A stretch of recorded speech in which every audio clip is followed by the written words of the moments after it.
బైబిల్లో ఒక చిన్నగా కనిపించే గొప్ప కథ ఉంది, యబ్బేజు కథ.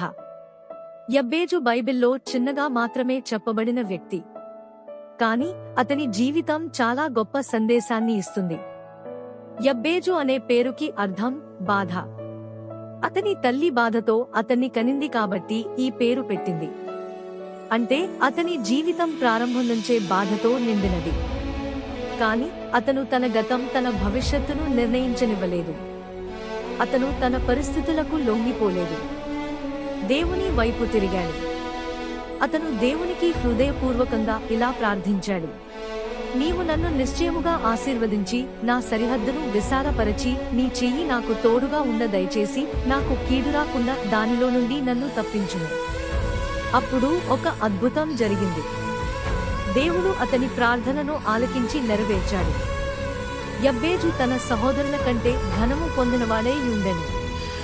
నీ పరిస్థితులు ఎలా ఉన్నా దేవునిపై విశ్వాసంతో ప్రార్థిస్తే ఆయన నీ జీవితాన్ని మార్చగలడు.